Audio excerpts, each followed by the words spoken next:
రాఘవేంద్రరావు గారి డైరెక్షను మీకంటే ఎంతండి? ఒక 2, 3 ఇయర్స్ ముందుంటదా? చాలా ఎక్కువ? నాకు గురువు గారు ఆయన. రాఘవేంద్రరావు గారి దగ్గర నేను 10 ఇయర్స్ అసిస్టెంట్గా పనిచేశాను. కోదండరామిరెడ్డి గారు? కోదండరామరెడ్డి గారు కూడా ఆయన దగ్గర 3 సినిమాలు పనిచేశారు ఓకే. రాఘవేంద్రరావు గారి దగ్గర. ముందు డైరెక్టర్ కోదండరామిరెడ్డి గారే? కోదండరామరెడ్డి గారు. ఆయనకి మీకు ఎంత గ్యాప్ ఉన్నా సార్? నాకంటే ముందు ఒక 6-7 ఏళ్ళు ముందే డైరెక్టర్ అయ్యారు. సో ఆయన దగ్గర మీరు వర్క్ చేయడం అది ఏం లేదు కదా? రాఘవేంద్రరావు గారు ఫస్ట్ పిసి రెడ్డి గారు, తర్వాత 10 ఇయర్స్ రాఘవేంద్రరావు గారు. ఓకే. నా ఒక అసిస్టెంట్ డైరెక్టర్గానే నా లైఫ్ టర్న్ అయిపోయి నాకు ఒక లక్ అనేది నేను ఇండస్ట్రీలో ఉండటానికి కారణం రాఘవేంద్రరావు గారు.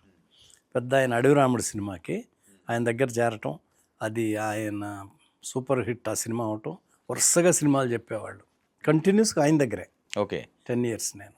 సో చిరంజీవి గారిని విలన్గా చూడడం, లేకపోతే ఆయనతో అసిస్టెంట్ డైరెక్ట్గా ఉన్నప్పుడు ఆయన బాడీ లాంగ్వేజ్ కానీ, ఆయన బిహేవియర్ కానీ, ఆయన ఎవరికైనా ఇచ్చే మర్యాదలు అవనండి, లేదా వేరే అంశాలు ఉండి వాట్ ఎవర్ ఇట్, ఆ తర్వాత హీరో అయిన తర్వాత, స్టార్ అయిన తర్వాత మీరు చాలాసార్లు చూస్తుంటారు, గమనించుంటారు. మీకు ఎప్పుడైనా డిఫరెన్స్ కనిపించిందా? ఆ గర్వం కానీ, ఇంక నాకు తిరుగులేదురా ఇండస్ట్రీలో అని కానీ? అది ఎప్పుడూ లేదు ఆయనలో. ఆయనే చెప్తారుగా, ఒక సినిమా సూపర్ హిట్ అయిన తర్వాత పెద్ద 100 days ఫంక్షన్ చేస్తే ఆ 100 days ఫంక్షన్లో పెద్ద ఫంక్షన్లు చేసేవాళ్ళు. అవును. వచ్చిన ఆడియన్స్ వాళ్ళని చూసి ఆ రోజు రాత్రి ఫంక్షన్ అయిన తర్వాత వెళ్తే మంచం మీద పడుకునేవాడిని కాదు నేను. నాకు ఎక్కడ ఇదవుందని నేల మీదే పడుకునేవాడిని నేను. అంత పాజిటివ్గా ఆలోచించే మంచి మనిషి చిరంజీవి గారు. ఆయనే చెప్తారు, స్టేజ్ మీద చెప్పారు, ఆ రోజు చాప్ మీద పడుకున్నాను. సో ఇన్ని క్వాలిటీస్ లేకపోతే ఈ స్టేజ్ ఉండదు కదా సార్ ఇండస్ట్రీలోని? ఏదో గర్వం అనేది లేదు. బిహేవియర్ బాగుంటుంది, రిసీవింగ్ బాగుంటుంది, అందరినీ కలుపుకుపోవాలి, అందరితో బాగుండాలి. నేను మెగాస్టార్ని, వీళ్ళు అట్లా అది లేనే లేదు. మామూలు మనిషిలాగా ఉంటారు. యూనిట్ మెంబర్స్, యూనిట్తో కూడా, చిన్న చిన్న వాళ్ళతో, యూనిట్తో కూడా, యూనిట్ ఇండస్ట్రీ వాళ్ళు కూడా కలపాలి, కలిసి ఉండాలి అనేది బిగినింగ్లో బాగా సంవత్సరానికి 2-3 పార్టీలు పెట్టేవాళ్ళు.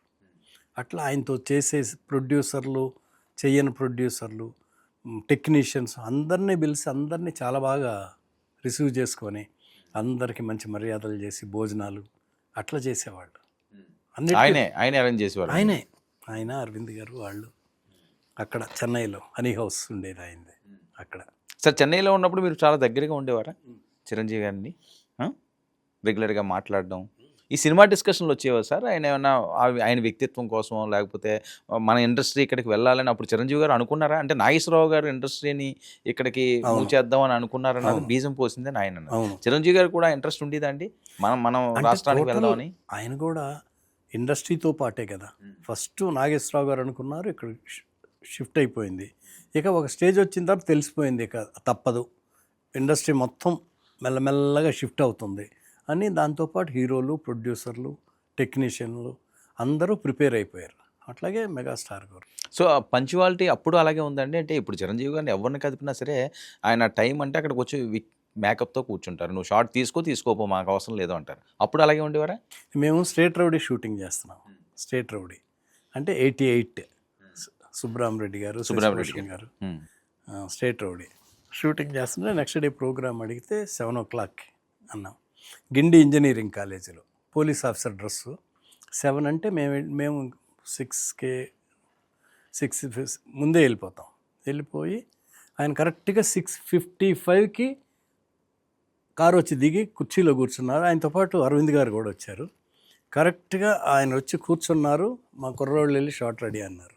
టైం చూస్తే కరెక్ట్గా 7. షార్ట్ తీసాం 7కి. అంత పంక్చువల్గా ఉంటాడు ఆయన. కరెక్ట్ టైం అంటే టైం.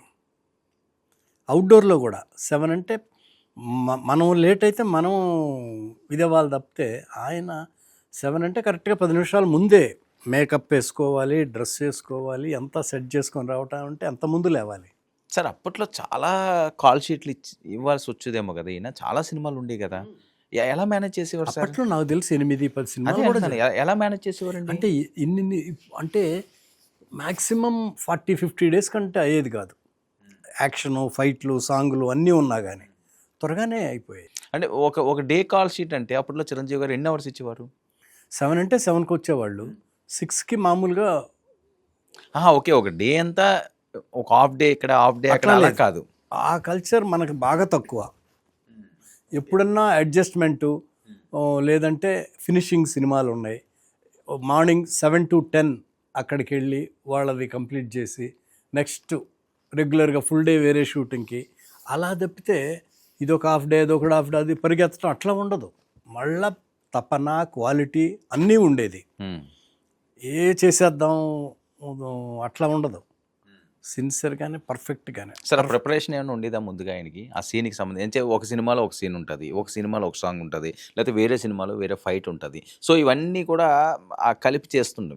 7 సినిమాలు అంటే చిన్న విషయం కాదు కదా. సో మరి ఏ సినిమాకి ఆ సినిమా ఏ రకంగా యాక్ట్ చేయాలి, లేకపోతే ఆ స్క్రిప్ట్ ఏంటి, ఆ ప్రిపరేషన్ ఏంటి, అలాగే ఏమైనా ఉండేది ఆయన గ్రౌండ్ వర్క్? అంటే ముందే సబ్జెక్ట్ అయిపోయి ఉంటుంది. ఏ సినిమాకి ఆ సినిమా సబ్జెక్ట్ ఉంటారు. అంటే ఆ రోజు షూటింగ్లో ఆ షార్ట్స్ అట్లా ఆ scenes కి ప్రిపరేషన్ అదే సంబంధించి. ఉండదు. ఆ. అదే ఉండదు. ఎందుకంటే క్యారెక్టర్ వాళ్ళకి తెలిసిపోద్ది. ఉమ్. రాగానే కో డైరెక్టర్ వెళ్ళి ఆ రోజు సీను, ఆ రోజు ఏంటి వర్క్ అవన్నీ ఎక్స్ప్లెయిన్ చేస్తారు. అవతల సినిమా కూడా ఆ కో డైరెక్టర్ వచ్చి చెప్తారు. చెప్పగానే ఇమీడియట్గా పట్టేస్తారు, గ్రాస్ప్ చేస్తారు. సార్ మీరు ఎప్పుడన్నా ఆయన సినిమాలు తీసినప్పుడు ఇబ్బంది పడ్డం కానీ, లేకపోతే ఆయన ఎప్పుడన్నా ఇబ్బంది పడ్డం కానీ ఆ సిచ్యువేషన్ ఏమైనా జరిగిందా షూటింగ్లో? ఏమైనా చిన్న చిన్నవి ఆ షూటింగ్లు జరుగుతున్నప్పుడు ఆయన ఇబ్బంది పడిన సంఘటన కానీ, లేకపోతే మీరు ఇబ్బంది పడిన సంఘటన కానీ అలాంటివి ఏమైనా ఉన్నదా మీ అంటే- ఎంటైర్ కెరీర్లో మీ ఆయనతో పాటు చేసిన షూటింగ్లో? అంటే దెబ్బ తగిలింది ఆయనకు ఒకసారి మా షూటింగ్లో. అదేనా మీరు అనేది? జనరల్గా అసలు జనరల్ ఏమైనా అసలు అదేం ఎప్పుడు చాలా పాజిటివ్గాను చాలా కోఆపరేటివ్గా ఉంటారు. ఏది ఉన్నా కానీ సాల్వ్ చేస్తారు తప్పితే ఆయన ఇన్వాల్వ్ అవుతారు. ఏదో దాన్ని ఇష్యూ లాగా కాంప్లికేట్ అది ఎప్పుడూ లేనే లేదు. అట్లాంటివి రావు అసలు. ఎక్కడన్నా ఉన్నా కానీ ఇమ్మీడియట్గా అసలు ఏమి చిన్న మిస్అండర్స్టాండింగ్, చిన్న క్లాషు అట్లాంటిది నేను కోపపడడం, 3 సినిమాలు అలగడం అది లేనే లేదు. ఉమ్. ఆయన ఎంత పేషెన్సీ ఉంటారంటే సెట్లో కూడా కొంతమంది ఆర్టిస్టులు కొంచెం అర్జెంటుగా పంపించాల్సి వచ్చినా కానీ గోపాల్ పర్లే వాళ్ళు చేసేసాయి అని చెప్పి అంత ఓపికగా కూర్చుంటాడు. అంత స్టార్ అయినప్పుడు కూడా అంత మెగాస్టార్ అయ్యిండు కూడా వాళ్ళ షాట్ ముందు ఇటువంటి నా షాట్ ఏంటి అట్లా ఉండదు. ఆయనే అర్థం చేసుకొని తెలిసిపోద్దిగా ఆయన సిచ్యుయేషను. ప్రొడ్యూసరు మేము ఎవరో అని చెప్తాం. చెప్పినప్పుడు తర్వాత ఆయన షాట్లే తీయాలి, నన్ను కూర్చోబెట్టకూడదు ఆ మెంటాలిటీ లేనే లేదు ఆయనకి.